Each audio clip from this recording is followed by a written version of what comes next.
In the quiet hours past midnight, a wounded SEAL Admiral whispered, "Please, just make it fast," believing she was alone in her darkest moment. But the man who stepped into her room wasn't the doctor. She expected it was a single-dad janitor with steady eyes, and a past he never meant to reveal. What happened next changed both of their lives forever. Before we begin this extraordinary journey of courage, kindness, and unexpected healing, we'd love to have you with us. If you enjoy stories that touch the heart and lift the spirit, feel welcome to like, share, and subscribe to our channel so you never miss the next chapter of hope. Now, let's step into the story. Long after midnight, the Special Treatment Wing of North Haven Naval Medical Center lay in a hush, so deep it felt almost sacred. The fluorescent lights were dimmed to a warm amber, just enough to paint soft shadows along the walls.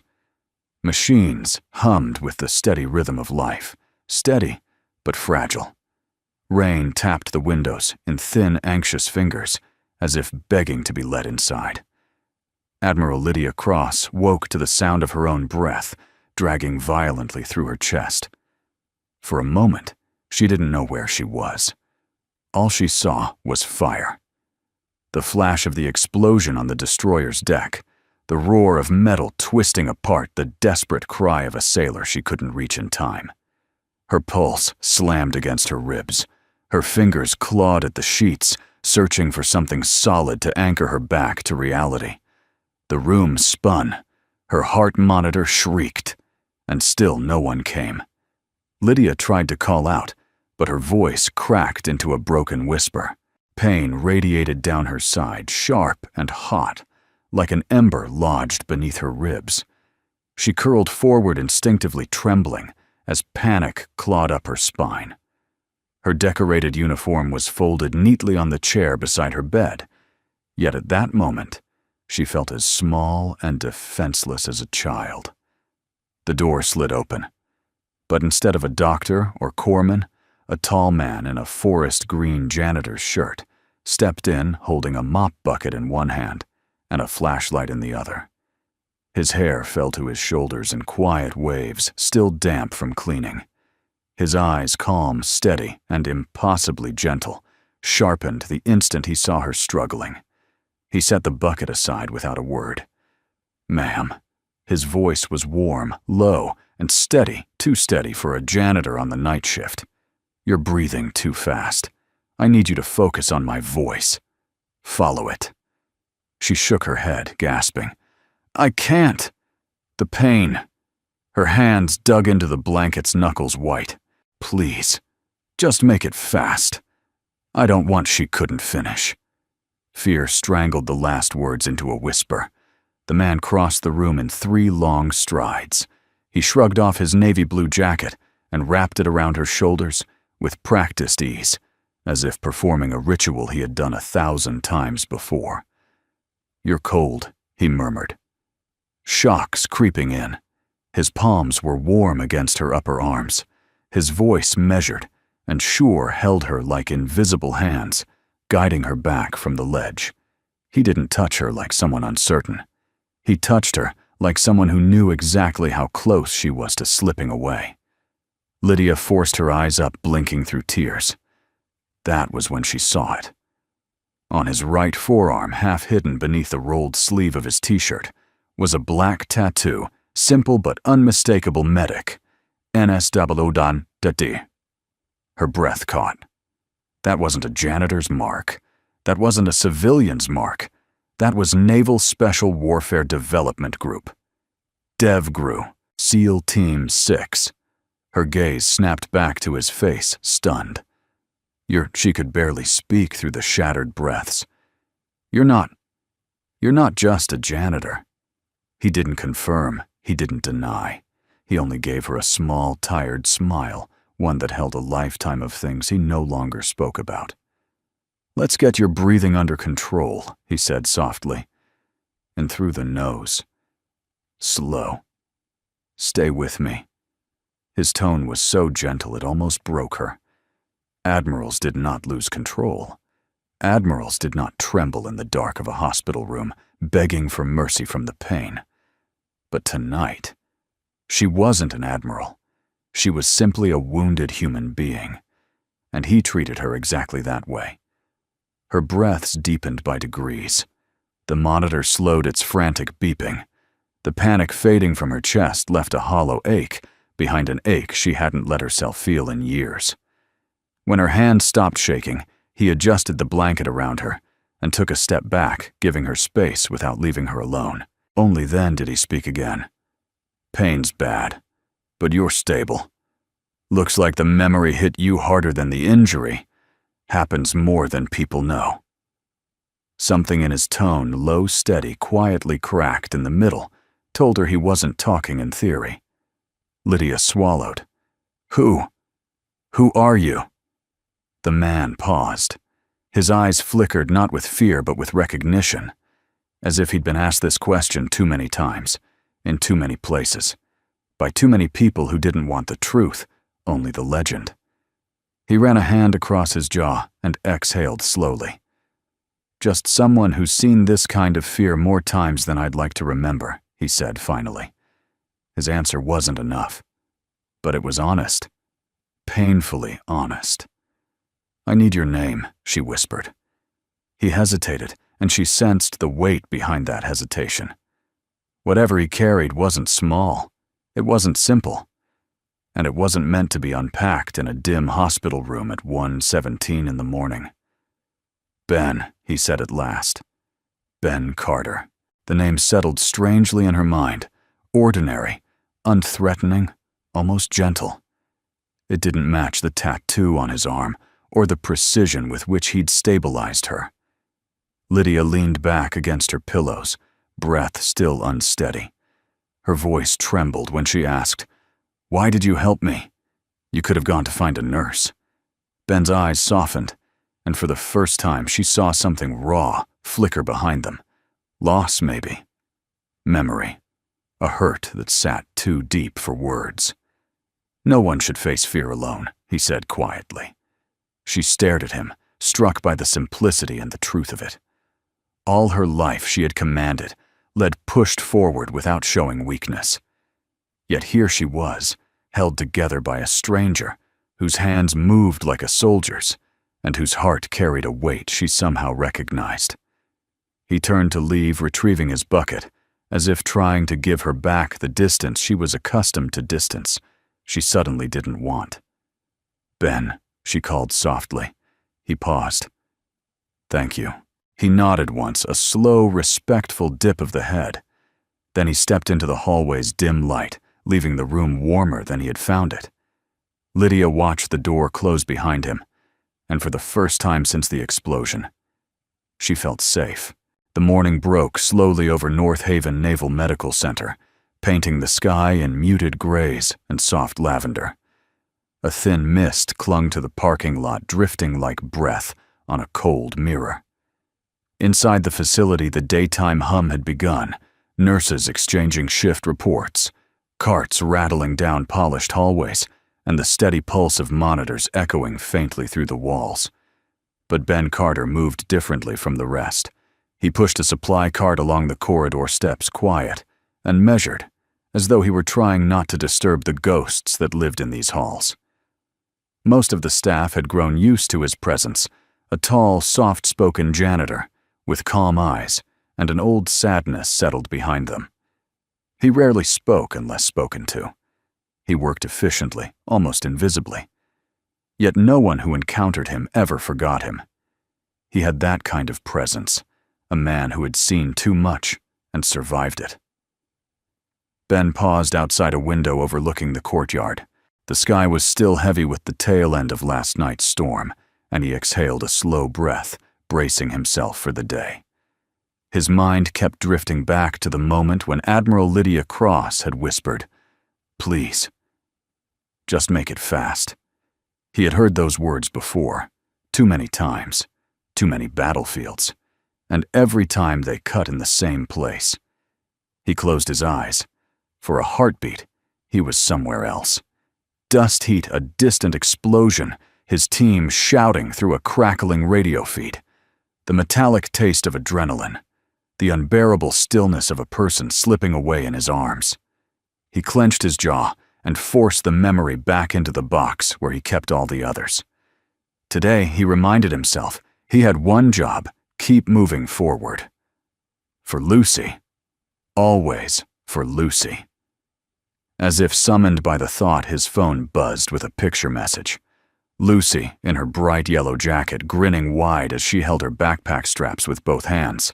Clara Benson, the elderly nurse who walked her to school on days Ben worked early, had sent the photo with a single line. She said to tell you she brushed her hair all by herself today. Ben couldn't help the smile tugging at his lips.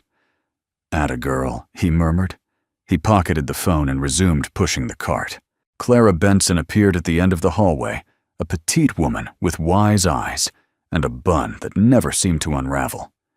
Her uniform was decades old in spirit. She carried herself the way a seasoned naval nurse did, with grace, sharp instincts, and a strange ability to read people before they opened their mouths. "Morning, Ben," she said, adjusting her glasses. "Rough night." He hesitated. Clara didn't miss it. "That bad, huh?" she pressed gently. Ben looked down, pretending to rearrange a stack of towels. "Admiral Cross had a rough spell. Woke up in shock. Figured I should help until a nurse came." Clara raised a brow. "And you did your usual, quiet, miracle worker routine, I assume?" He didn't answer. She stepped closer, lowering her voice. "Ben, you can't keep pretending you're just a janitor. Not when your hands still remember how to save lives better than any of our trainees." His jaw tightened. "And you know, Clara continued people like Admiral Cross. They're trained to see through a lot worse than a night shift uniform."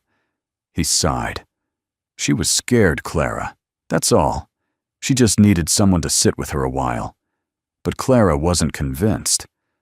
"You can call it whatever helps you sleep. I call it instinct. Old habits that never really left." Ben didn't argue. There was no point. Clara Benson was the one person who knew his whole story, every wound, every loss, every reason he'd walked away from the Navy and chosen a simpler life. She'd been there the day he collapsed on the hospital steps after they told him his wife, Emily, hadn't made it back from deployment. She'd helped him pick up Lucy from the sitter, held the little girl, while Ben fell apart in a storage closet. She'd seen him at his worst, and she'd helped him build the life he had now.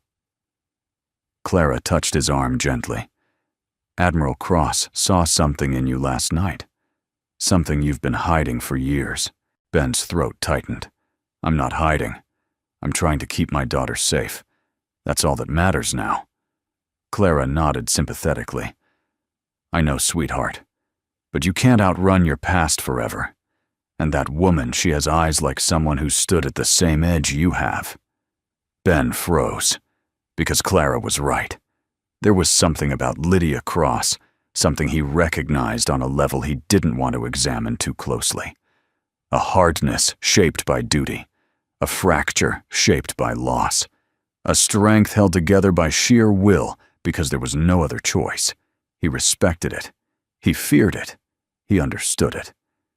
Before he could respond, Clara squeezed his hand. "Just be careful with that heart of yours, Ben Carter. You pretend it's made of steel, but I know better." He breathed out a half laugh, shaking his head. "I'm fine, Clara." "You're a terrible liar," she replied, patting his cheek as she moved past him. "Always have been." Later that afternoon, Ben returned to the special treatment wing to finish his rounds. The moment he stepped into the corridor, he felt a shift, a subtle tension in the air, the kind that only people wired for danger would notice. Lydia Cross was awake, and she was watching him through the window of her room. Her posture was straight disciplined, but her expression held something far more: human curiosity, guarded trust, and a trace of vulnerability she didn't quite know how to hide. When he met her gaze, she didn't look away. Instead, she motioned for him to enter. Ben hesitated at the door, one hand resting on the frame. "You should be resting, Admiral." "I will," she said softly. "But I needed to see you." There was no command in her tone, only truth. He stepped inside. Lydia studied him for a long moment, her eyes lingering on the tattoo on his forearm. "Last night, you saved me from more than just pain." Ben swallowed hard. "I just did what anyone would have done." "No," she said firmly. "Not anyone." The room went quiet. She lifted her chin. "Ben, who are you really?" His breath stilled. This time he didn't look away. This time she deserved something real. "I'm a single father," he said quietly, "trying to build a life simple enough that I won't lose anything ever again." Her expression softened. "That's not all, though. Is it?" Ben felt the familiar ache rise in his chest. "No," he whispered. "It isn't." For the first time in years, he allowed someone to see a glimmer of the man he once was before grief changed the shape of his world. And Lydia Cross, wounded but unbroken, held his gaze with a steadiness that told him she knew how heavy a truth could be, and how gently it sometimes needed to be carried. The late afternoon sun slanted through the blinds of Admiral Lydia Cross's recovery room, striping the floor with thin bands of gold and shadow. For the first time since the explosion, she felt unexpectedly steady, perhaps not in body, but in mind. Strangely, that steadiness had begun the moment Ben Carter wrapped his jacket around her trembling shoulders. Now, with her composure rebuilt piece by piece, she noticed the room with fresh eyes. And something felt wrong. Very wrong. A stack of medical forms on her bedside table had been reorganized, not sloppily, but intentionally, as though someone had sifted through them while she slept. One page sat halfway out of the folder, as if slid in with haste. Lydia reached for it, wincing at the pull in her side. "Patient transfer request," authorized. Her eyes narrowed. Authorized? By whom? Her thumb traced the signature line. Someone had forged the initials of her chief medical officer. The movement was sloppy, rushed. The date was wrong, too marked for yesterday, a day she had been unconscious and in critical care. Her instincts sharp as ever, despite the painkillers flared to life. This wasn't administrative confusion. This was tampering. Before she could examine further, the door opened with a soft, rehearsed knock. Commander Blake Collins stepped inside. His uniform was immaculate, his posture rigid, his expression polished into the kind of polite concern that never reached the eyes. "Admiral," he said smoothly. "How are you feeling today?" Lydia measured him carefully. Collins had served under her for years, competent, ambitious, perhaps too ambitious. She always sensed a hunger in him, something sharp, lurking beneath the salutes and clipped replies. Still, he had never crossed a line. Until now, perhaps. "I've been better," she replied evenly. "I'm sure," he said, stepping closer. "Explosions tend to do that." His attempt at humor fell with a dull thud. Lydia slipped the forged transfer request under her pillow. Collins's gaze flicked toward her bedside table a moment too long, as though checking whether something remained where he had left it. Lydia watched the small movement a fraction, but enough. He knew, and he was checking. "Something on your mind, Commander?" she asked calmly. He smiled tightly. "Only your recovery. You're a critical asset to the fleet, Admiral. We all want you back on your feet." The phrasing struck her as odd. Assets were replaceable. People weren't. It was the kind of language used by someone who saw rank, not humanity. Her heartbeat quickened slightly, not from fear, but clarity. Collins wasn't here to check on her. He was here to check on the damage he had done. When he finally stepped out, Lydia allowed herself a slow breath. She grabbed the forged page again, scanning it meticulously. It listed a transfer to a facility 3 states away, quiet, obscure, barely a notch above a rehabilitation clinic. A facility perfect for hiding an admiral before she could ask too many questions, or recover too quickly. Her throat tightened. Someone wanted her out of the way, and she knew exactly who that someone was. Hours later, the hallway lights dimmed for evening rounds. Ben Carter returned, pushing his janitor's cart, moving with the same quiet purpose that always seemed to soften the air around him. He paused when he saw Lydia sitting up straighter than earlier, eyes sharp with the unmistakable alertness of command. "You're not resting," Ben said. It wasn't a question. "Couldn't sleep," she answered. He studied her for a moment, then stepped inside and gently checked the monitor beside her bed. Lydia almost smiled. Even as a janitor, he defaulted to medic instincts. "Ben," she said softly, "someone's been in my files." He froze. She pulled the forged transfer request from beneath the pillow and handed it to him. Ben's eyes scanned it with clinical precision. His jaw tightened. "That signature's fake," he muttered. "You noticed, too." He nodded. "And the timestamp's wrong. It says they authorized it while you were sedated. Protocol doesn't allow that." Lydia took a breath. Collins came in earlier. He kept glancing toward the files. Ben's eyes darkened not with fear, but with recognition. "Danger doesn't always look like a battlefield," he said quietly. "Sometimes it looks like a man in a clean uniform." She looked at him, startled by the accuracy of the observation. Ben stepped closer to the wall where the hospital control monitor hung. He pressed a button. The screen flickered, then displayed a login page. He checked the keypad. A smear of recent fingerprints glistened under the antiseptic glow lights. 3 prints, all fresh. He leaned in, frowning. This panel's been accessed.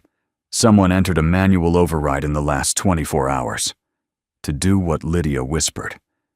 Ben tapped the corner of the screen. Override could adjust your medication levels, or your oxygen, or silence alert logs. She swallowed hard. "You're saying someone tampered with the system while I was unconscious." "I'm saying," Ben replied calmly, "that someone wanted you to be unattended." He glanced sideways at her. Or worse, wanted something to happen while no one was watching. The air thickened between them. Fear wasn't a stranger to Lydia, but this was different. This wasn't combat. This was betrayal in sterile walls. "Why would Collins do this?" she murmured. Ben's expression shifted. There was compassion, but also the hard truth of a man who had seen the worst of human nature. People do strange things when they want power. Lydia stared at her hands. "I need help, but I can't trust my own chain of command." "You don't have to," Ben said quietly. She looked up. "I'll help you." Her throat tightened at the certainty in his voice. She felt a warmth she hadn't expected, trust, fragile but real, rooting itself between them. Why, she whispered. "Why help me again?" Ben's eyes held hers without wavering. "Because I've spent too many years watching people suffer from the shadows. I'm done pretending I don't see it." A beat of silence passed. Then Lydia made the decision that would change everything. "Ben, I need someone I can trust. Someone who knows how danger behaves in silence." He nodded once. "You can trust me." The storm outside deepened, as if echoing the oath between them. For the first time since the explosion, Lydia didn't feel alone in the dark. Night settled slowly over North Haven, the kind of gentle darkness that softened the sterile edges of the Naval Medical Center. The lights in Admiral Lydia Cross's room were dimmed to a quiet amber glow. Outside, rain tapped steadily on the windows, a rhythmic whisper that made the silence inside feel deeper, more intimate. Lydia sat propped against her pillows, her breath tight and shallow. Despite her outward composure, fatigue pressed heavily on her chest. She had spent years mastering the mask of command, the stoic stillness expected from a SEAL admiral. But tonight, after discovering the forged documents, the tampered systems, and Colin's shadow looming over everything, the mask felt too heavy to hold. A soft knock sounded at the door. Ben Carter stepped inside. His presence brought an immediate shift to the room, subtle but unmistakable. The air seemed to steady around him like water settling after a long disturbance. He wasn't wearing his janitor's jacket tonight, just a simple gray t-shirt sleeves pushed up to his elbows. His dog tags glinted faintly under the amber lights. Lydia watched him approach. "How's your breathing?" he asked gently as he set his cleaning cart aside. "Could be better," she admitted, surprising even herself with the honesty. "Mind if I help?" he asked. There was no command in his voice, no pressure, just quiet sincerity. She nodded. Ben pulled up a chair beside her bed. He didn't sit. Instead, he remained standing, a steady presence, before lowering his voice into the calm, grounded tone she remembered from last night. "All right. We're going to slow your body down. Not by force, just by giving it something safe to focus on. Ready?" she exhaled shakily. "As ready as I can be." Ben raised 2 fingers, holding them in front of her. "Eyes on me," he murmured. "Not on the pain. Not on the noise in your head. Just follow the count." His voice softened into the cadence of someone who had guided others through far worse. In through the nose. Slow. Hold it. Just a moment. And out through the mouth. Nice and easy. Lydia followed his lead. Her breaths trembled at first, uneven and sharp, but the steadiness in his tone gave her something to cling to. Ben repeated the rhythm with patient consistency, his fingertips tapping lightly against the bed rail like a metronome. After a minute, her breathing eased. After 2, the tightness in her chest loosened. By the 3rd minute, the tremors in her hands had faded. Her shoulders dropped as clarity returned. "You've done this before," she whispered, voice barely audible. Ben didn't answer immediately. He looked down, folding his hands with quiet deliberation. When he finally spoke, the weight in his words was unmistakable. Too many times he murmured. Sometimes in places where you couldn't see your own hands in front of you. Sometimes with people who knew. It wouldn't make a difference. Lydia felt something twist inside her chest, not out of pain but recognition. "War takes pieces of us," she said softly. Ben lifted his gaze. "Yeah. And sometimes it leaves us with pieces we don't know how to carry." She studied him, really studied him for the first time. The steadfast calm, the practiced movements, the sadness hiding in the corners of his smile. "You were more than a medic," she said quietly. Ben's expression shifted, not surprised, but resigned. "Used to be." She swallowed. "Why did you leave?" He didn't answer immediately. Instead, he walked toward the window, resting a hand on the cold sill. Outside, the rain had begun to fall harder, streaking the glass like silver threads. "My wife," he said, his voice low but steady. "She served too. We were a team on paper in life. One day she didn't come back." Lydia's breath caught. It broke something in me. He continued, "Something I thought couldn't break. I tried to keep going. I really did. But every battlefield after that felt like the wrong place for our daughter to grow up waiting. I couldn't risk Lucy losing me too." He paused, swallowing hard. "So I stepped away. Took the first job that let me be home at night. Took whatever shifts I had to, anything that let me see her face every morning." His voice softened further. "That's why I'm here." For a moment, Lydia couldn't speak. This man, this quiet, unassuming janitor, had walked through a kind of grief she knew intimately. Loss that hollowed you out from the inside. Loss you never fully recovered from. She leaned forward slightly. "Ben, I'm sorry. Truly." He turned back toward her eyes, reflecting something deep and unspoken. "What about you?" he asked gently. "What keeps you up at night, Lydia?" The question hit harder than she expected. She looked down at her hands. "A mission gone wrong," she whispered. "One where I was supposed to protect my commanding officer. I was a lieutenant back then. Young, overconfident. He trusted me, and I wasn't fast enough." Ben stepped closer, listening intently. "He died before we reached him," she continued. "I told myself it was the blast, the distance, the timing, but I always knew it was more than that. My mistake became the weight I carried up every rung of the ladder." Ben's voice was gentle. "You saved countless lives after that." "And still," Lydia said, voice trembling, "every night I see that moment replay. Every night I hear myself telling him we'd make it. And every night, we don't." Ben's jaw tightened, not in judgment, but understanding. "Lydia," he said softly, "there's something you need to hear." She met his eyes. "No one is strong when they're hurting. Not you. Not me. Not anyone." The simple truth of the words sank into her bones, dissolving some of the armor she'd kept sealed for years. She whispered, "Then what am I supposed to be?" Ben gave her a soft, almost tender smile. "Human." Silence wrapped around them, warm and still. It was Lydia who broke it, her voice quieter than before, but steady. "You can call me Lydia," she whispered. A subtle shift flickered across Ben's face, surprise, gratitude, a hint of something deeper. He nodded. "All right. Lydia."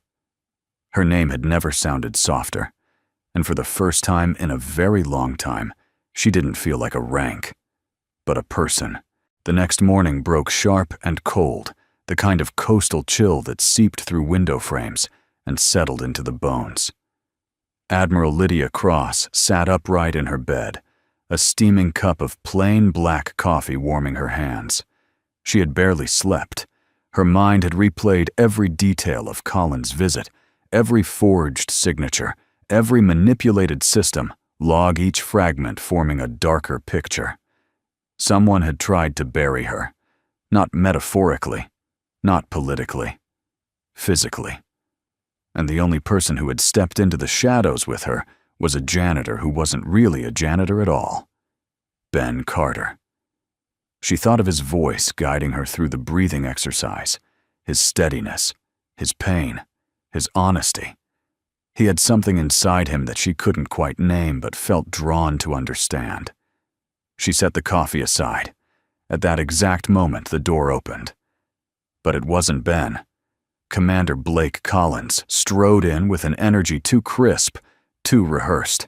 He carried a folder tucked beneath his arm, and a smile that seemed carved rather than worn. "Good morning, Admiral," he said. "I have some urgent documents requiring your review." Lydia's posture stiffened. "What documents?" "A routine authorization," he said casually. "A transfer of operational oversight. Nothing strenuous, of course. Just something you should sign before it becomes a logistical mess." He laid the folder on her lap. The top page bore her name in bold. Transfer of command authority. Recommended immediate action. Her pulse sharpened. He wasn't even being subtle anymore. "Commander," she said evenly, "why wasn't this brought to me yesterday?" Collins kept his expression neutral. "Well, Admiral, you were under sedation. We couldn't trouble you." "I see," she replied, voice cooling. "And you expect me to sign something this significant while still in recovery?" He gave a practiced shrug. "It would be the right thing for the fleet. Given your condition, decisions need to be made." There it was. The unmasking. Collins wasn't concerned about her recovery. He was concerned that she was still alive enough to interfere. Lydia closed the folder without breaking eye contact. "I'm not signing anything." Colin's smile tightened at the edges. Ma'am refusing to sign might create complications. "That's fine," Lydia said calmly. "I've handled complications before." Something cold flickered in his stare. A warning, a threat. He stepped closer to her bed, lowering his voice. You need rest, and you need stability. If you refuse to cooperate, the Navy may question your judgment during this vulnerable time. She felt the insult beneath the surface. Vulnerable. Unstable. He was laying the groundwork. Lydia inhaled slowly. Commander Collins, step away before you say something you can't retract. He leaned in voice silk over steel. You're alone in this room, Admiral, and you're not as protected as you think. Her jaw clenched. Get out. Before Collins could reply, a shadow fell across the doorway. Ben Carter stepped inside. But this was not the quiet janitor smoothing linens and pushing a mop bucket. This Ben stood straight-backed, shoulders squared, every line of his body coiled with a medic's alertness and a soldier's readiness. His gaze, usually soft, was cold, assessing like he was measuring threat vectors. Everything okay here? He asked, voice low. Collins straightened, surprise flashing across his face. This doesn't concern you, Carter. Ben stepped forward. Then maybe you should leave before it does. The tension crackled like static electricity. Collins scoffed. You're a janitor. Don't mistake courtesy for authority. Ben didn't move. And you're upsetting a patient. Lydia watched the confrontation unfold with a mixture of relief and dread. Gentlemen, she said sharply. Collins turned back to her. Admiral, this matter requires your immediate signature. Let's not make this difficult. Lydia's voice sharpened like a blade. I said no. The words hung in the air. Collins' eyes darkened. Very well. But remember, no one can protect you forever. Ben stepped between them.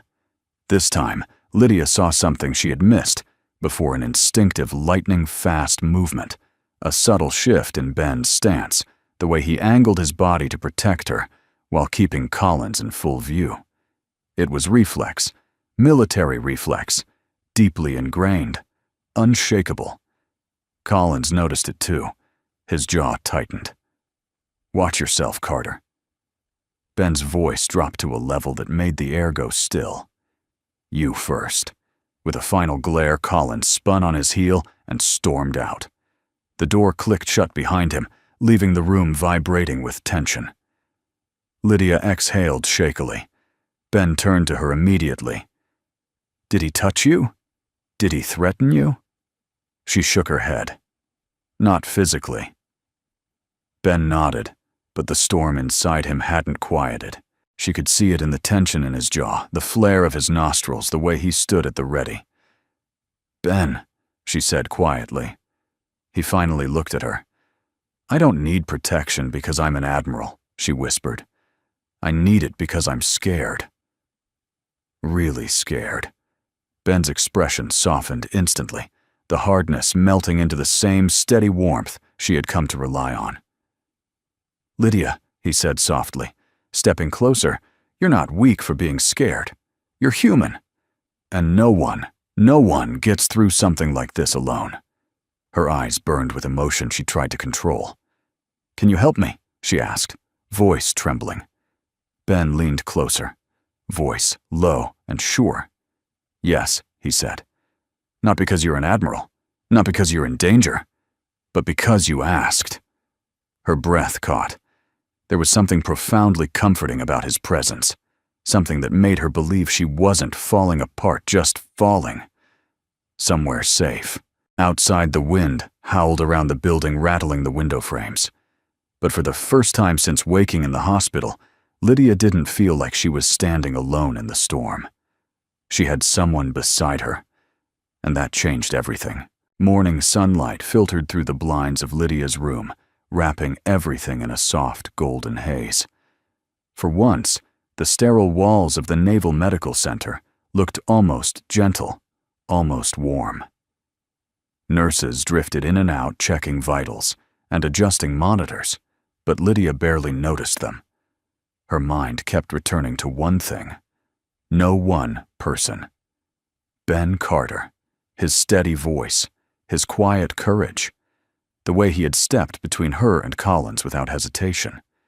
She wasn't used to relying on anyone, especially not a man who spent his nights pushing a janitor's cart and his days hiding the fact that he had once worn a trident on his uniform. But the truth had become impossible to ignore. She trusted him, and she didn't trust easily. A soft knock interrupted her thoughts. The door cracked open. Small feet pattered into the room before the adult behind them even entered. "Daddy said you were hurt," a tiny voice announced. Lydia blinked in surprise as an 8-year-old girl with strawberry blonde hair, bright eyes, and a pink backpack shuffled inside. She held a juice box in one hand and a small bandage in the other. Ben stepped in behind her, looking suddenly like a man unprepared for a detonation he somehow should have foreseen. "Lucy," he whispered urgently, "what did we talk about? You can't run into a patient's room without knocking first." "It's okay," Lydia interrupted softly. Lucy turned toward her, practically glowing with sincerity. "Daddy said you were really brave last night, so I wanted to help." Before Lydia could react, Lucy marched to her bedside table, opened her tiny backpack, and rummaged through it. She pulled out a small packet of children's adhesive bandages, colorful ones with cartoon bears and stars. "This one's the best," Lucy explained seriously as she peeled the paper back. "Because it's sparkly. Sparkles make people feel better." Lydia opened her mouth to protest, then stopped. Something warm unraveled in her chest. Lucy leaned in carefully and pressed the little bear-shaped bandage to a small scratch on Lydia's forearm, the kind of injury Lydia hadn't even noticed. "There," Lucy declared. "Now you won't be sad." A laugh escaped Lydia before she could stop it. It was small, but it was real, the first real one she'd had in days. Ben exhaled, half embarrassed, half grateful. "She's very determined." Lydia glanced at him. "She gets that from you." He rubbed the back of his neck. "I have no idea where she gets it from." Lucy ignored them both. She dug into her backpack again and pulled out something small and silver, a bracelet light, catching on its delicate engraving. "Dad, can she have it?" Lucy asked without hesitation. "She looks like she needs it more than me today." Ben's head snapped up. "Lucy," but Lydia leaned forward, curiosity overcoming surprise. Lucy gently placed the bracelet in Lydia's palm. It was engraved with 4 simple words: "Be brave, little healer." Lydia blinked. "This is beautiful." "Daddy gave it to me," Lucy explained proudly. "He said it's for people who try to make others feel better. And you look like someone who needs to feel better today, too." For a moment, Lydia could only stare at the bracelet. Ben looked torn between telling Lucy to take it back and realizing that Lydia genuinely seemed moved. "Lucy," he began, but Lydia placed a hand gently over his. "It's okay," she said softly. "It means more than you think." Their eyes met. Something shifted quietly, undeniably. Lucy climbed onto the small bench beside the window and began drawing with her crayons, humming a tune to herself. Ben leaned against the wall, arms crossed, but his posture wasn't defensive. It was soft, watchful. Lydia studied him. His expression toward Lucy was something sacred, gentle, protective, full of a love that grounded him. She'd seen great men fold under pressure. She'd seen fearless warriors break from loss. She'd seen leaders sacrifice everything for duty. But she had rarely seen a man pour his entire soul into fatherhood. She felt it stirring something inside her she hadn't expected, a longing she didn't have a name for. Lucy hopped off the bench and returned to the bedside. "Miss Admiral," she said earnestly, "Daddy doesn't like when people cry. So if you're sad again, can I come visit?" Lydia smiled, touched beyond words. "I would like that very much." Lucy tugged at her father's sleeve. "Daddy, can I ask her the thing?" Ben frowned. "What thing?" The thing, she whispered loudly. If she's gonna help you not be sad anymore. Ben nearly choked. Lydia's brows lifted in curiosity. Lucy, he murmured, mortified. That's not how. But Lucy was already looking at Lydia with wide, hopeful eyes. Are you going to help my dad not be sad anymore? She asked, her voice soft, but deadly precise, the way only children could be. The words hit Lydia like a quiet, unexpected blow. The room stilled. Ben looked at the floor. Lydia's heart tightened. She knelt slightly so she could be at eye level with Lucy. I will do my best, Lydia said gently. Lucy beamed, satisfied with the promise, and skipped toward the door. Okay, Daddy. I'm ready for my snack now. Ben cleared his throat. I'll walk her to the lobby. I'll be right back. Lydia nodded. As the door closed behind them, she stared at the silver bracelet resting in her hand.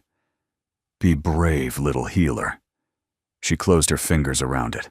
Lucy. Innocent, fearless Lucy had given it to her without hesitation. The gesture shouldn't have mattered this much. Lydia had commanded entire units. She had stared down hostile forces and made impossible choices without blinking. But nothing had disarmed her like the kindness of a child she'd met only minutes before. And nothing had shaken her heart like the truth hidden in Lucy's question. A truth Lydia wasn't ready to admit, not even to herself. She needed Ben Carter to stop being sad, too. When Ben returned, their eyes met. Something unspoken passed between them. Something deeper than gratitude. Something gentler than duty. Something dangerous and healing all at once. Night returned to North Haven, like a curtain, drawing over a dimming stage. The corridors thinned, footsteps quieted, and the hum of machines settled into a steady, distant chorus. But in Admiral Lydia Cross's room, sleep refused to come. She lay awake, staring at the silver bracelet on her wrist, the one Lucy had given her. The engraving caught the sliver of moonlight slipping through the blinds. Be brave, little healer. In another life, she might have laughed at the irony. She had spent years commanding elite operators, not healing them. But lately, everything around her felt like a slow rebuilding, a fragile reconstruction of something she thought she'd lost long ago. A presence, a purpose, a person. Her gaze drifted to the door. Ben hadn't returned since walking Lucy out. He had given her space, respecting her need to rest, yet a part of her wished he'd walk back in with that quiet steadiness of his. She wasn't sure when she started depending on it. The room's overhead light flickered just once, but long enough for instinct to spike in Lydia's chest. She sat upright, pulse elevating. Flickers in navy-grade wiring were rare. Too rare. Something was wrong. She pushed the call button for the nurse. The intercom buzzed, but no voice responded. A cold knot formed in her stomach.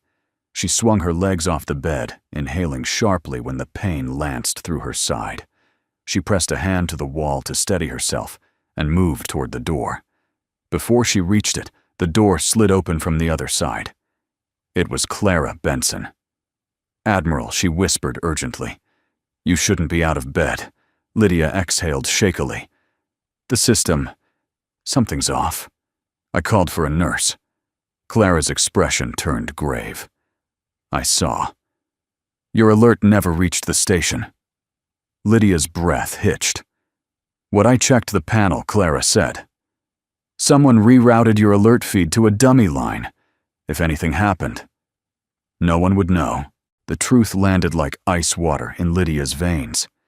Someone was still trying to isolate her, still trying to silence her.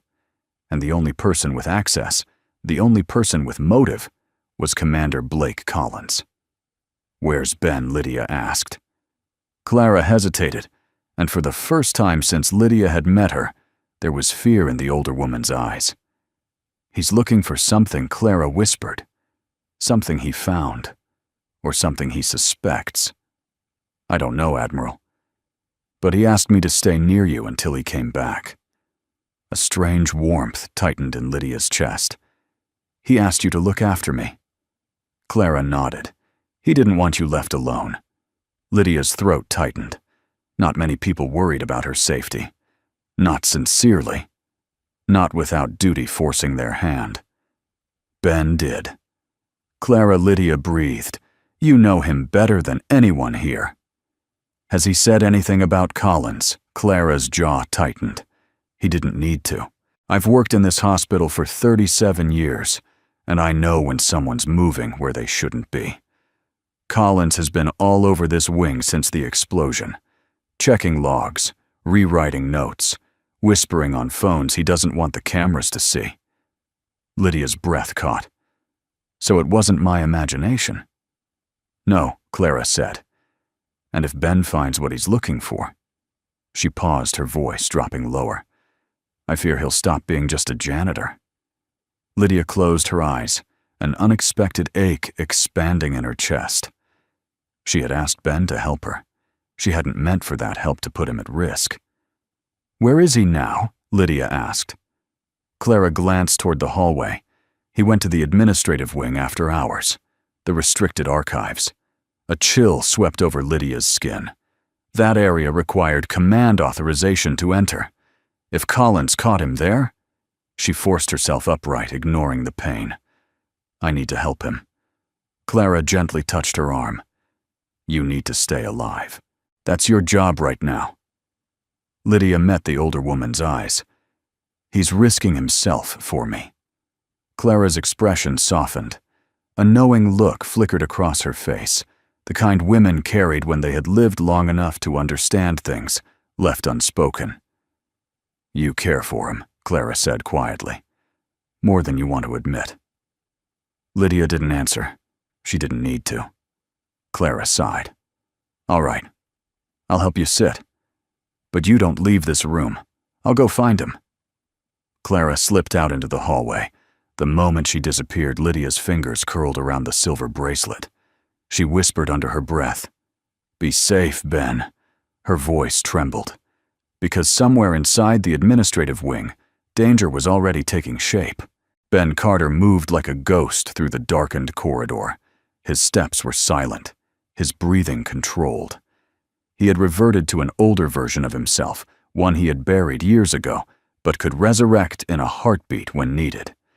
He found the restricted access room slightly ajar. That was wrong. Collins would never leave it open, unless he was inside. Ben scanned the hallway, then slipped through the opening. The room was dim except for the glow of a single monitor. Documents lay scattered on the table: transfer orders, administrative overrides, and system tampering logs. And then Ben saw it. A file folder marked with Lydia's name. Inside were printouts of medication schedules, altered ones that would have lowered her oxygen saturation and increased sedative levels. Dangerous levels. Levels that could kill someone still recovering from blast trauma. Ben's stomach turned to ice. Collins wasn't just removing her from command. He had been trying to end her life. A shadow shifted in the corner. Ben turned. Collins stepped from the darkness, arms crossed, lips twisted into something smug and venomous. "You should have died in that explosion," Collins said softly. But then again, some people always get in the way, even janitors. Ben said nothing. He didn't need to. His silence was answer enough. Collins smirked. "You think you can protect her? You think you matter." Ben's jaw tightened. "You have no idea what you've just stepped into," Collins whispered. "And neither does she. But soon, you'll both learn." Ben took a step forward. Collins stepped back. For the first time, the commander's confidence faltered. Because the look in Ben Carter's eyes wasn't anger, it was resolve. A quiet, unshakable resolve Collins had no idea how to fight. Back in Lydia's room, the air felt heavier, charged with the weight of what she didn't yet know. She whispered again, barely audible, "Ben, come back." Her fingers tightened around the bracelet, and somewhere across the base, Danger moved closer. But so did truth. The storm arrived without warning. Wind lashed against the Naval Medical Center, bending the trees until their branches scraped the windows. Thunder rumbled low and heavy like distant artillery. Rain hammered the roof with relentless force, drumming a rhythm that echoed the turmoil inside Admiral Lydia Cross's chest. She couldn't rest, couldn't steady her breath, couldn't shake the feeling that something terrible was happening somewhere else in the building. Ben hadn't returned. Clara hadn't returned. And the lights in the corridor kept flickering, subtle, infrequent, but enough to twist Lydia's instincts into knots. A seasoned SEAL never ignored her instincts. She eased herself out of bed, every movement slicing through her side with sharp pain. She pressed a hand to the wall, bracing herself. The storm outside crashed again, shaking the glass. She whispered to the empty room, "Ben, where are you?" At that same moment across the base, Ben Carter moved through the dark administrative hallway with the controlled gait of a soldier navigating a live threat. He had one objective now: get the evidence to someone who could act on it. Get back to Lydia. Keep her alive. The folder containing Lydia's altered medical records was tucked under his arm. Each page was a blade, the proof Collins had crossed a line that could never be uncrossed. The storm outside snarled violently. The lights went out. Not a flicker. A full, dead blackout. Ben froze. Emergency backup lighting hummed on seconds later, bathing the hall in a pale, eerie glow. It wasn't enough light to see clearly, but it was enough to see one thing: Collins was already there. He emerged from the shadows, like a man stepping out of a nightmare jaw, clenched eyes sharp with fury, shoulders stiff with arrogance and growing panic. "You shouldn't have come here," Collins said, voice seething. "You were supposed to stay invisible." Ben kept his stance neutral, but every sense was focused. "I wasn't going to let you hurt her." Collins' lip curled. "Hurt her? She's done. Finished. She was supposed to sign the transfer of command today, but she wouldn't cooperate. So now the Navy has to believe she's unfit." "You tampered with her medical care," Ben said, quietly holding up the folder. "That's attempted murder."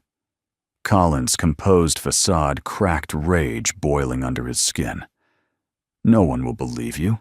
You're a janitor. A nobody." Ben stepped forward, low deliberate. "Why? You keep underestimating the wrong people." Collins lunged. He wasn't graceful. He wasn't trained for combat. But desperation made him reckless. He aimed for the folder, trying to rip it from Ben's hands.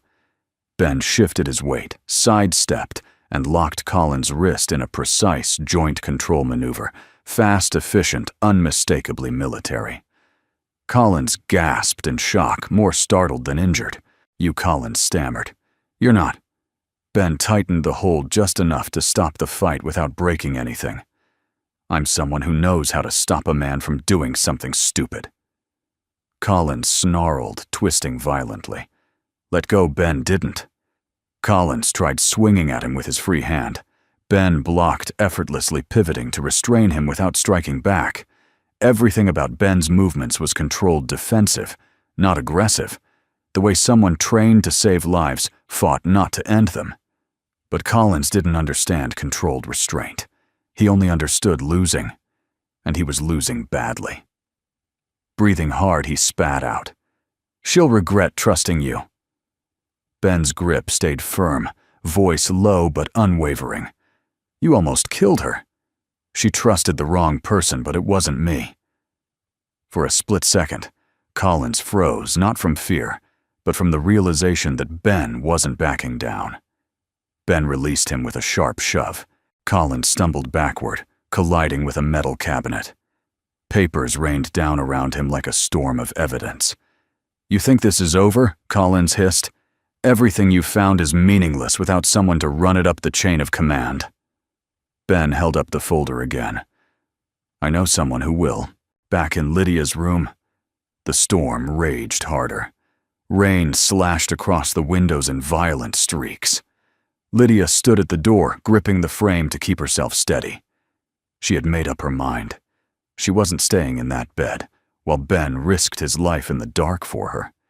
She opened the door and nearly collapsed as pain sliced through her side. A strong hand caught her. Clara Benson. Admiral Clara gasped, easing her back to the bed. Good heavens, you shouldn't be on your feet. I need to find Ben. Lydia winced. Clara looked torn between fear and understanding. He's in the administrative wing. He went to get the truth. He shouldn't be alone, Lydia whispered. Clara squeezed her hand. He isn't alone. You're fighting with him whether you're in that hallway or not. Now sit. Breathe. I'll call for security. Lydia shook her head fiercely. No, it has to be the right people. Collins has too much influence here. Clara's eyes widened as understanding hit. You fear he'd intercept them. Lydia nodded, or silence them. Clara hurried to the comm station to request a secure line. Before she could dial, a voice echoed from the doorway. Admiral Cross. Lydia stiffened. Her blood turned to ice, because the voice belonged to someone she trusted even less than Collins, the deputy medical administrator, a man Collins frequently met behind closed doors. He stepped inside with 2 officers behind him, officers Lydia didn't recognize.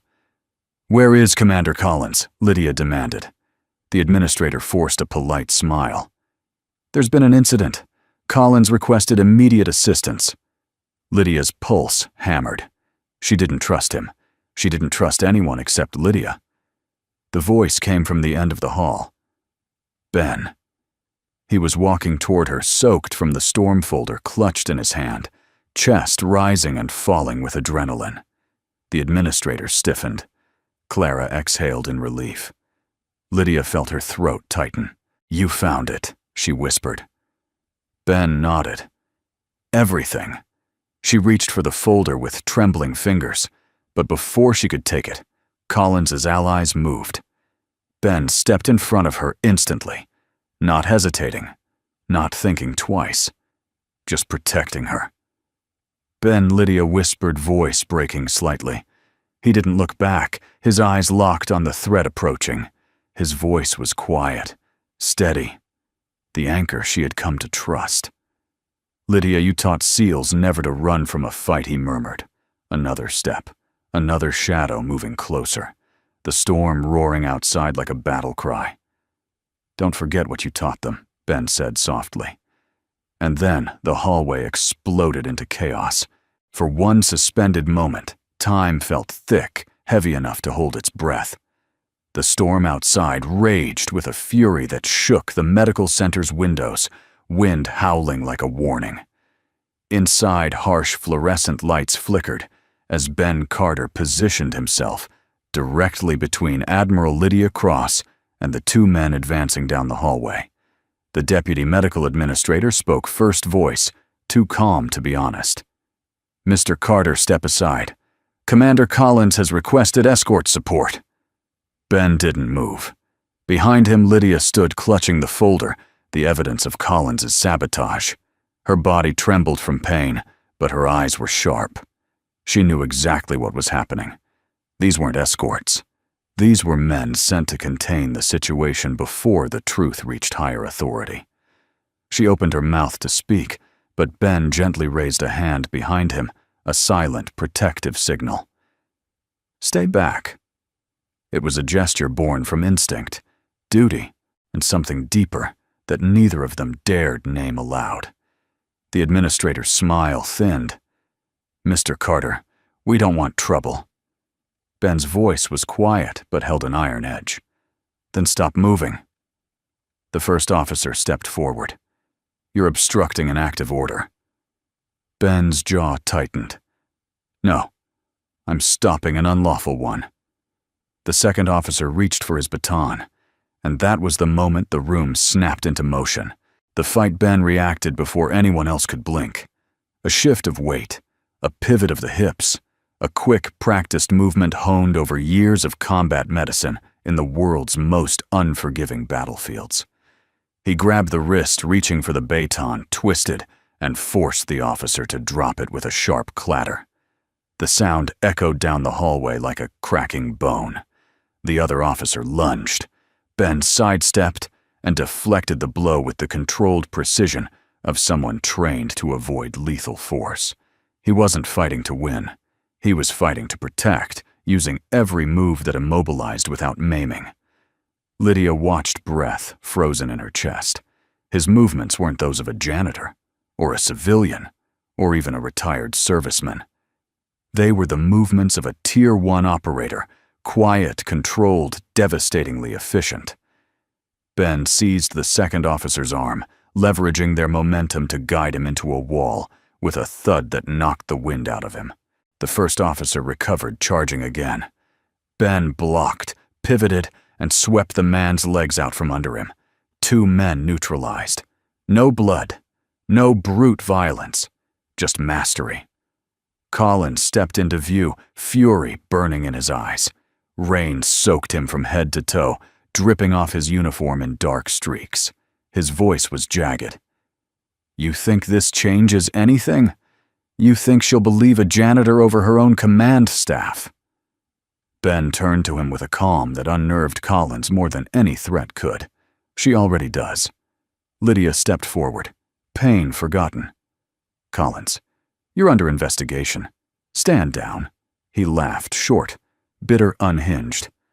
"Investigation? You think the Navy cares about your paranoia?" Her eyes narrowed. "This isn't paranoia. It's evidence." She held up the folder. Collins froze. For a moment, fear flickered, real fear. But he masked it with rage. "You have no idea what you're risking, Admiral." A voice echoed from behind them. "Actually, she knows exactly what she's risking." They all turned. 3 military police officers stood at the end of the corridor, guided by Clara Benson. She looked both terrified and resolute. "I made the call," Clara said simply. Relief washed through Lydia so powerfully her knees nearly buckled. Collins spun toward the MPs. "This is a misunderstanding. These men attacked my staff." The lead MP raised a hand. "Commander Collins, you're to be detained pending review of these documents and the system logs." Ben handed the folder to the officer, who skimmed the first page. His expression hardened. "Cuff him." Collins lunged to escape desperation overriding sense. Ben stepped forward, instinctively grabbing his arm just as Collins swung wildly. The blow never landed. Ben dodged, hooked Collins's wrist, and pinned him against the wall, with calm, controlled force, using a restraint hold, meant for subduing, not injuring. Collins struggled, breath, ragged, mind unraveling. "You'll regret this. All of you." Lydia stepped closer, voice cold and steady. "No, Blake. The only regret here is that you ever had authority over anyone." Collins's furious eyes locked on Ben. "This isn't over." Ben lowered his voice to a level only Collins could hear. "It is for you." The MPs dragged Collins away, his shouts echoing down the corridor until the storm swallowed them. Silence fell. A long, trembling silence, the aftermath. When the MPs disappeared, Lydia finally released the breath she'd been holding. Her legs weakened, and Ben was beside her in an instant, steadying her arm. "You shouldn't be standing," he murmured. She looked at him, not the way an admiral looks at a subordinate, nor the way a patient looks at a medic. She looked at him as a woman seeing something she'd forgotten existed. Someone who showed up. Someone who stayed. Someone who ran toward danger, not from it. "You saved my life," she whispered. Ben shook his head. "You saved your own. You kept fighting." Her voice broke. "Not alone." The storm outside cracked the sky open, lightning illuminating the hallway in a flash of white. She studied him, his drenched shirt clinging to broad shoulders, the steady rise and fall of his chest, the raw vulnerability in his eyes, He couldn't quite hide anymore. Ben, why would you risk everything for me? He swallowed hard. I don't know, he said, softly, truthfully. Maybe because somewhere along the way, you stopped being just someone I helped. The words hung between them, fragile, trembling true. Lydia opened her mouth to respond, but Clara spoke first. Wiping tears she pretended were rain. Ben, she said, voice breaking with pride. I knew the day would come when you'd stop hiding who you were. He didn't answer. He only looked at Lydia, and she looked back with a heart no longer armored in rank or fear. With a heart finally beginning to heal. Morning arrived gently, as if aware of the chaos that had torn through the Naval Medical Center the night before. Instead of blinding sunlight or sharp beams slicing through blinds, dawn crept in soft and pale, a quiet apology after hours of thunder wind and betrayal. Admiral Lydia Cross sat propped against her pillows, wrapped in a fresh blanket Clara had insisted she take. Her side still ached, but for the first time since the explosion, the pain felt secondary, manageable. Perhaps because the weight pressing on her chest, fear, distrust, uncertainty had finally begun to lift. Ben Carter sat in the chair beside her bed, not out of obligation, not because anyone requested it, but because he wouldn't leave. He sat with his elbows on his knees, palms clasped loosely, eyes fixed on the floor, as if he were still sorting through the events of the night. Lydia studied him quietly. The storm had shaken the building, but Colin's arrest had shaken Ben. She recognized the signs: tension in the jaw, slow breathing gaze, distant, but vigilant. Soldiers didn't easily slip back into a life of simplicity after stepping into combat mode. The battlefield had a way of reclaiming them no matter how much distance or time they'd put between themselves and the uniform. Ben, she said softly. He lifted his gaze. You did more than anyone could have asked of you. His lips pressed into a subtle, almost self-conscious line. I just did what needed to be done. You saved my life, Lydia said. Twice. He shook his head gently. I didn't do it alone. She smiled faintly. Clara is remarkable, but she didn't restrain 2 armed officers in a blackout hallway. He exhaled a small laugh, the first in hours, and leaned back in the chair. Silence settled in comfortably. A knock sounded at the door. An officer in pristine uniform stepped inside. Admiral Cross, he said. The council has concluded the preliminary review. Commander Collins has been formally suspended pending full investigation. His allies are being questioned. You remain in command.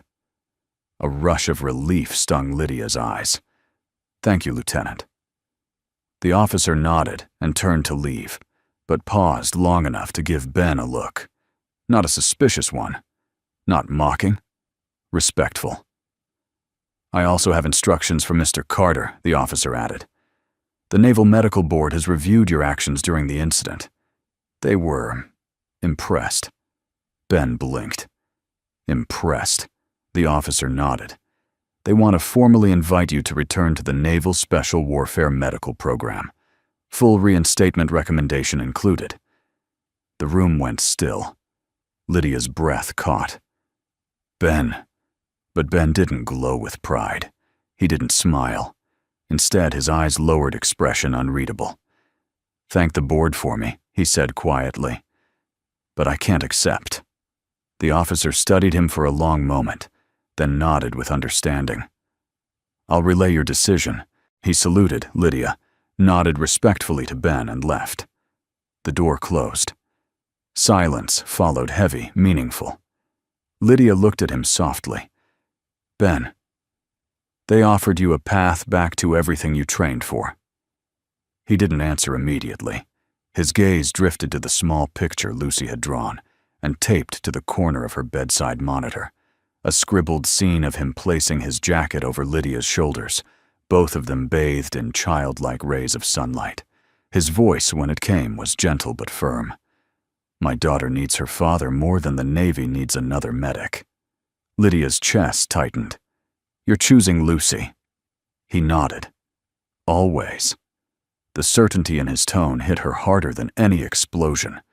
She had seen soldiers choose duty over family country, over love honor, over everything. Ben chose differently. He chose fatherhood. He chose healing. He chose life. She swallowed. Does Lucy know what you turned down? Ben smiled softly. No. And she never needs to. She has her own battles. School growing up. Being brave in a world she doesn't fully understand yet. I want to be there for all of it.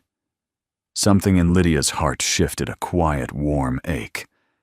You're a good father, she whispered. Ben looked away, emotion flickering across his face. I'm trying. She studied him gently. You're doing more than trying, Ben. You're doing what most men only talk about. He exhaled, clearing his throat. I appreciate that. After a moment, Lydia reached for the bracelet on her wrist. Lucy gave this to me, she said, voice soft. But I think she was speaking for both of you. Ben's brow furrowed. She wanted me to not be sad anymore, Lydia continued. What she didn't realize is that I want that for you, too. His breath caught. But before either of them could say more, Clara bustled in carrying breakfast trays. All right, Clara announced cheerfully. You two can finish whatever deep conversation you were having later. Right now, Admiral, you have to eat. And Ben, you look like a man who hasn't slept since 1999. Ben chuckled. Feels about right. Clara set the trays down, then placed a hand warmly on Lydia's arm. I didn't say it last night, but I'm proud of you, Admiral. You didn't let fear win. You fought. A lump formed in Lydia's throat. I wasn't fighting alone. Clara smiled knowingly. No, and you don't have to anymore. She squeezed Lydia's hand, gave Ben a look full of fondness and quiet relief, and stepped out. Ben watched Lydia for a moment, then lowered his voice. You know, he said, for someone who's used to commanding fleets. You're surprisingly good at letting someone help you. She smiled. Don't get used to it. He smiled back, and for a long, peaceful moment, the storm felt like a distant memory. Outside, the sun broke fully through the clouds, casting a warm glow across the room, the kind of gentle light that promised new beginnings rather than endings. Lydia glanced out the window. Ben, the dawn looks different today. He followed her gaze. It does, he whispered.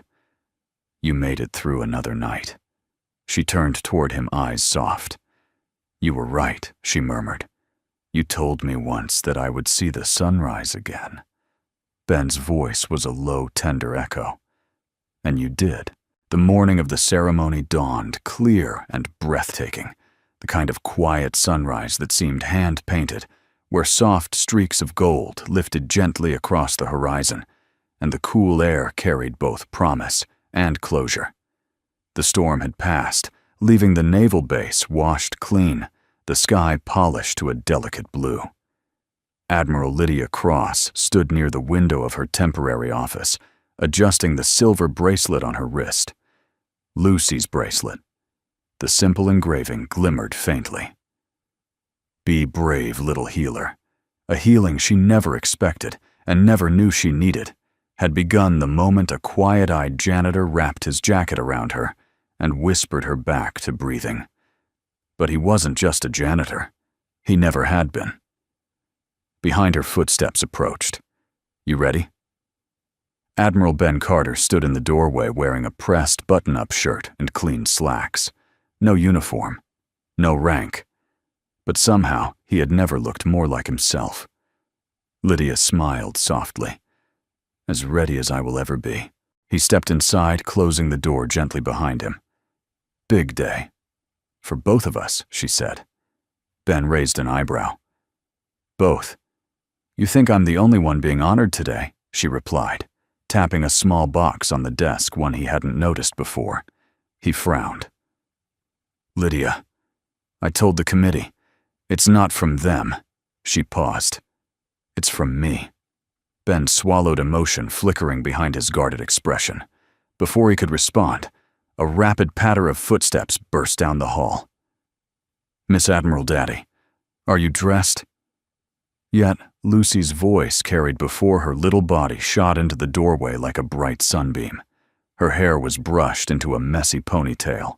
She wore a yellow dress with tiny embroidered stars and held a rolled-up drawing clutched to her chest.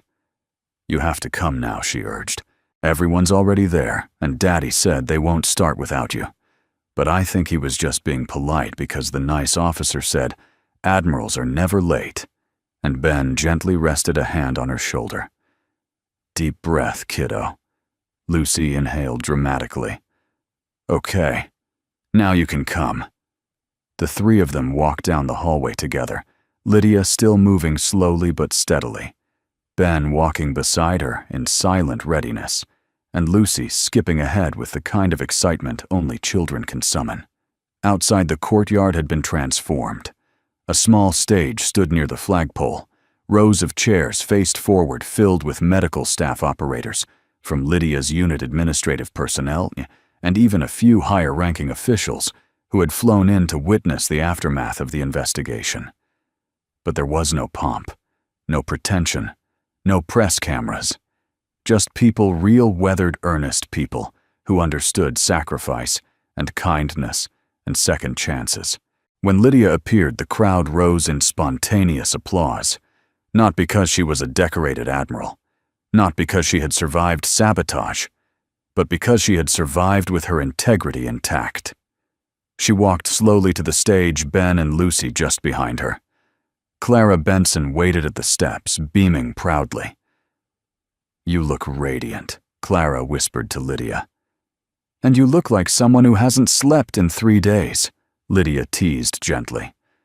Clara laughed, squeezed her arm, and stepped aside. The ceremony. The commanding officer approached the podium and cleared his throat. We gather today to acknowledge courage that took many forms: leadership under threat, integrity under pressure, and one man's selfless choice to step out of the shadows. Ben stiffened. Lydia glanced at him, her smile soft but steady. The CO continued. Admiral Cross uncovered an internal threat to the safety and stability of this base. Her determination and resilience deserve our deepest respect. Applause echoed again. But the CO added, even leaders need protecting. Eyes turned to Ben. This man, the officer said, intervened where others hesitated. He exposed wrongdoing, safeguarded a life, and helped restore the integrity of our command structure. Ben shifted uncomfortably. Heroism wasn't a coat he liked to wear. Lucy nudged him proudly. Lydia stepped to the podium next. She didn't read from notes. She didn't need to. Courage. She began, voice steady, yet warm doesn't always come wearing a uniform. Sometimes it comes carrying a mop bucket. Sometimes it walks hospital halls in quiet shoes. Sometimes it shows up in the middle of the night, when fear wins for a moment. Her eyes softened as they drifted to Ben. And sometimes, courage holds your shoulders when you can't breathe and reminds you you're not alone. Ben lowered his gaze, emotion building in the lines of his face. Lydia continued, When my faith in the system faltered, when the walls I trusted began to crack, a single father with a scarred past stepped forward to help me stand. He asked for nothing. He expected nothing. He simply did what was right. She opened the small box. Inside lay a bronze medallion, modest, but shining, engraved with simple words. Please, don't make it fast. Stay. A hush swept the crowd. Lydia turned to Ben. This is not a medal for combat, she said. It's a token of gratitude for reminding me that the strongest kind of courage is kindness. Ben swallowed hard. His chest tightened. His eyes glistened, not from pain, but from the quiet breaking of a heart that had carried too much alone for too long. He stepped forward. Lydia placed the medal over his neck with a trembling hand. Lucy clapped wildly, her face glowing. "Daddy, you're shiny." Laughter rippled through the crowd. Ben cupped the medal gently. "Thank you," he whispered, and meant it in more ways than one. The drawing. Before anyone could close the ceremony, Lucy tugged Lydia's sleeve. "Can I show it?" "Now." Lydia knelt carefully. Show what Lucy unrolled her drawing, a vibrant crayon masterpiece. Capturing the moment, Ben placed his jacket over Lydia's shoulders. The three of them stood under a sunrise made of swirling pinks and yellows. "I made this for you," Lucy announced loudly enough for half the base to hear. "Because Daddy said sometimes the best miracles are just people doing kind things." Lydia's eyes filled. She hugged Lucy gently, ignoring the twinge in her ribs. "It's beautiful," she whispered. Ben watched them, the woman he had protected, the child he lived for, and felt something inside him shift, settle and rise all at once. Hope, belonging, something dangerously close to love. The sunrise. When the ceremony ended, the courtyard emptied slowly until only 3 figures remained. Lydia, Ben, Lucy. The sun climbed fully above the horizon, warm and golden, painting the world in soft light. Ben looked out at it, thoughtful. "I didn't think I'd ever see mornings like this again," he said quietly. Lydia stepped closer, close enough for her shoulder to brush his arm. "You told me once I wasn't alone," she murmured. "But neither are you." He met her eyes, steady, vulnerable, alive. Lucy slipped between them and grabbed both of their hands. "Are we a family now?" she asked simply. Ben froze. Lydia inhaled sharply. The breeze carried the scent of ocean salt and new beginnings. And Lydia, the hardened Admiral, the survivor, the woman who had learned to breathe again because of a janitor with quiet eyes, smiled softly. "Maybe we are," she said. Ben squeezed Lucy's hand. "Maybe we always were." Together they turned toward the brightening sky, a sunrise that wasn't just a dawn, but a promise. Before we close today's story, I'd love to hear from you. Where are you watching? From our community is filled with wonderful people from all over the world, and your presence truly matters here. If this story touched your heart or gave you a moment of peace, feel welcome to like the video, share it with someone who might need it, and subscribe to our channel to stay with us for more stories of kindness, courage, and healing. Thank you so much for spending your time with us today. Your support, your comments, and your kindness are what keep this channel alive. Until we meet again, take care, stay well, and may your days be filled with peace and gentle blessings.